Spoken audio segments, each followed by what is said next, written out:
So we're here today, Woodcliff, Victor, New York, going to see the Alliance Laundry Systems show. So check out the video.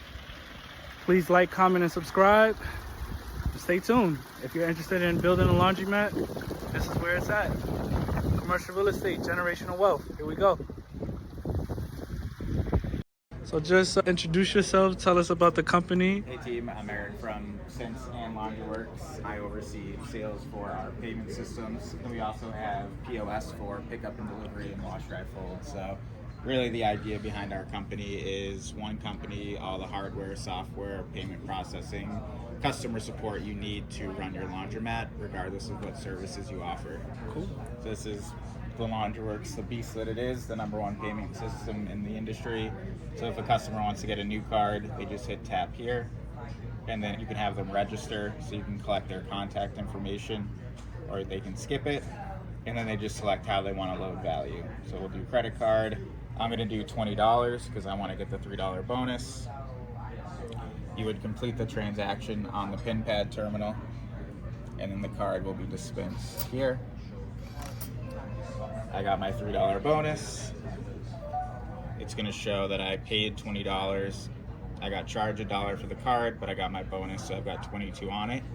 And then you have a reader like this on each machine. And so you would select your cycle, you tap your card, take some money off, and then you just press start on the machine. So Very simple cool. as that, easy as that. And then if you ever want to reload the card, you just drop it in the slot here.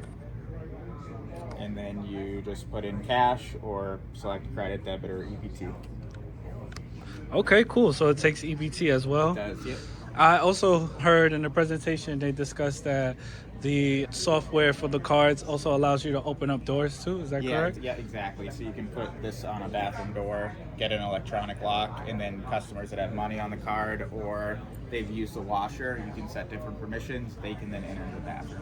Cool. And can they also use it for vending machines, etc.? Vending machines, massage chairs, we actually work with, so you can kind of, it's really a full operational system for your laundromat. The doors, the payments, you know, being able to look at all your revenue in the back end, remote management, promotions. So yeah, can do a lot for you. Can you also track it online? Is there an operating system online where you could track the information? So we have something called our Laundry Portal. So that's where you see all of your machines, their statuses, any maintenance issues, and then you can see all of your revenue. You can set your promotions. You can look at all of your card users, set up different marketing campaigns, all through that back-end portal.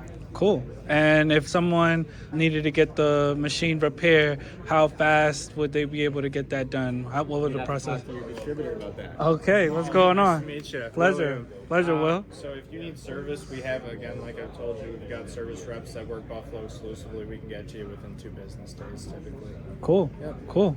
And for your company, how would somebody who's interested in opening up a laundromat contact you both? How would they contact us? Yeah. Yeah, so I'll make sure you have my card to share, but my email is just eric@trisense.com. You can go to our website, submit a demo request, and we'll reach out to you. And then obviously work with your distributor. That's who you buy it through. That's who would install it, help you set it up. But yeah, I'm on LinkedIn, Facebook, Twitter, Instagram. Find me. Perfect. And for you, William, at Alliance? My phone number is 716-346-4236. Text or call. My email is william.stevens, STEPHENS, @alliancels.com. And then I'm also on LinkedIn as William Stevens as well. So if you ever need anything, feel free to reach out. Perfect. Well, I appreciate you, gentlemen. Thank you for the display and the presentation, and I'm looking forward to more content to come. Yeah, Thank you. Absolutely.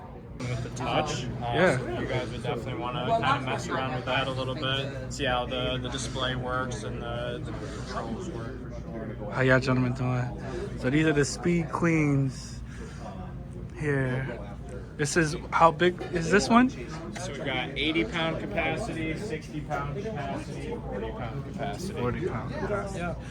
So this is one of the more smaller ones on the top loader here.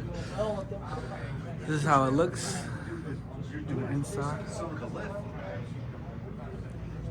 And is this high energy efficiency as well? HE? Correct. Yes, it is. They're all HE? Yes, they are. And how many G-forces are these machines?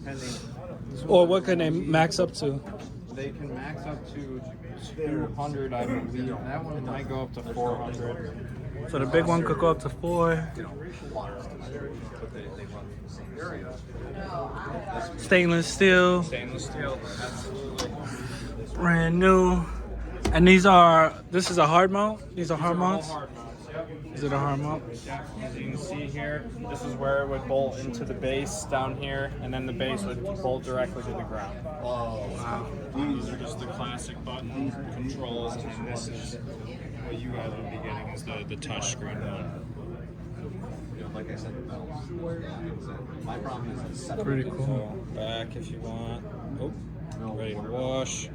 Normal, synthetics, whatever you're washing. You can add modifiers. Let's go to synthetics. Do warm, hot,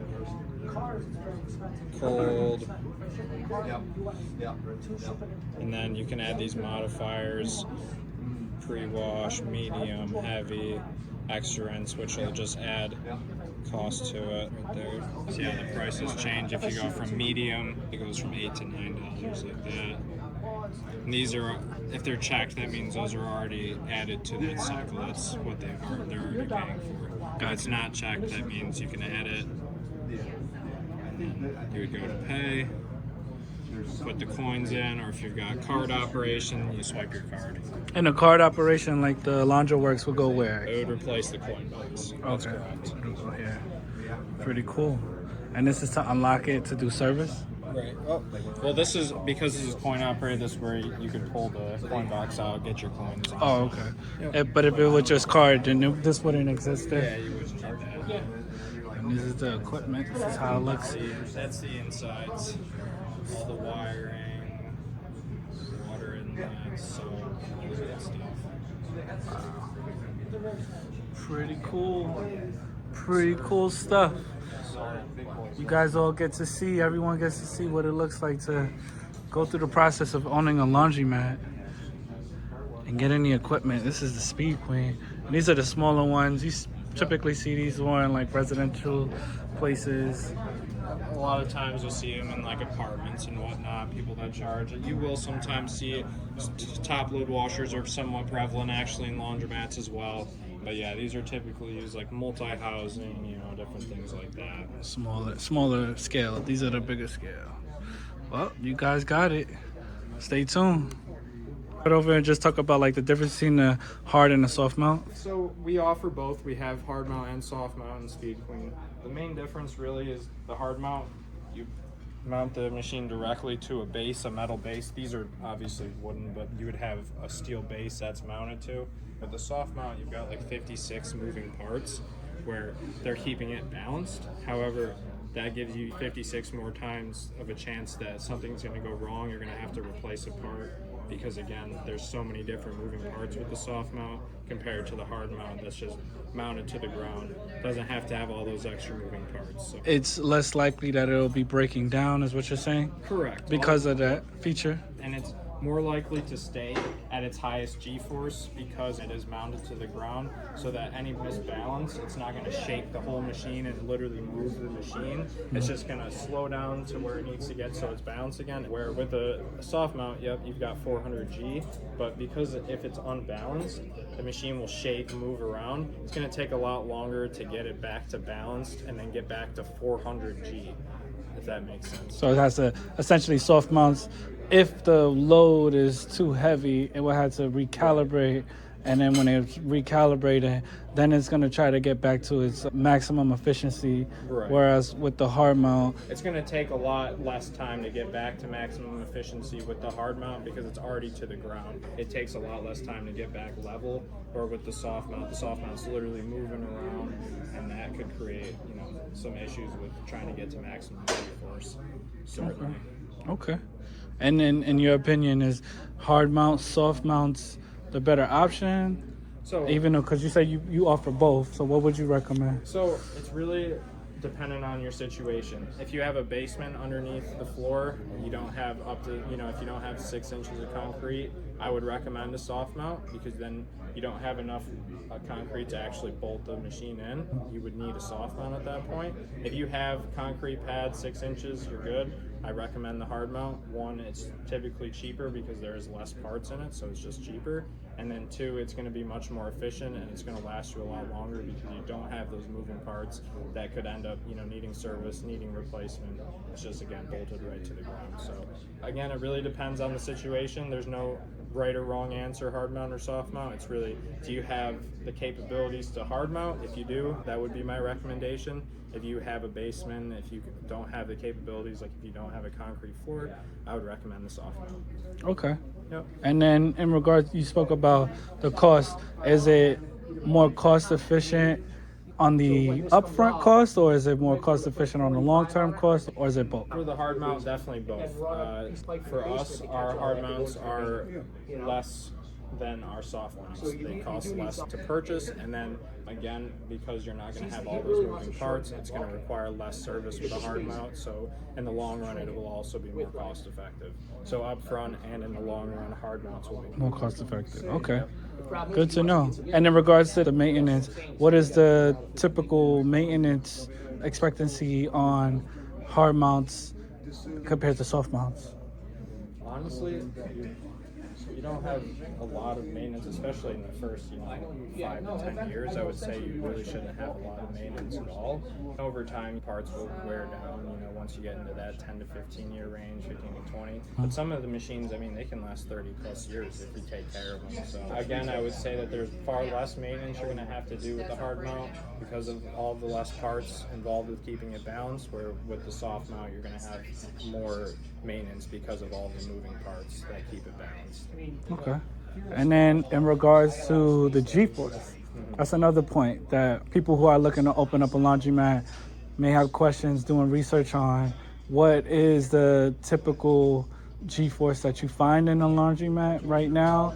And then what is the ideal G-force that someone should be getting? Certainly. I would say that your sweet spot for G-force is 200 Gs. That's really kind of been the standard in laundromats that I've seen. 400 G is definitely nice, but typically those machines aren't even really hitting 400 G super often because they have to rebalance and whatnot. And it's really probably only going to save you maybe a minute or two from 200 G to 400 G, maybe a minute or two. Sometimes it actually takes more time because it has to get much slower from 400 G all the way back down in order to get itself balanced. From 200 G to slow itself back down to get back to 200 G is going to be much quicker than going from 400 G slowing all the way back down and then trying to get all the way back to 400 G. That's very informative to know. And then in regards to people opening up a laundromat, they're going to want to know what is the average utility cost, the gas cost, operating these machines. Because I see the washers. Do you have dryers here as well? We couldn't, unfortunately, fit. We had the stack dryer we were going to bring, but it wouldn't fit in the door, unfortunately. Okay, no problem. But in regards overall with the Speed Queen machines, what are the average rates or expectancy somebody will be looking at in regards to the gas and electric to maintain these machines? Absolutely. It really depends on the capacity of the machines you're getting, the type of machine you're getting. It also depends on your utilities that you guys have set up, the ductwork, the plumbing, the amount of water coming in and out. It's really dependent on what that laundromat is running with. What I would recommend to any laundromat owner or somebody looking to get into the laundromat business is getting a pro forma done. This way you can actually kind of see those numbers a little better for what your setup would be specifically. Okay, cool. Well, thank you. I appreciate it. Absolutely. And we definitely have the contact information to share with others that are interested. And yeah, I'm looking forward to passing this video footage to the team and going forward from there. Absolutely. I'd be happy to help anybody that ever has any laundry questions. Again, my name is William Stevens. I work for Alliance Laundry Systems out of Batavia, New York. Phone number is 716-346-4236. Feel free to shoot me a call or a text. Thank you. You're welcome.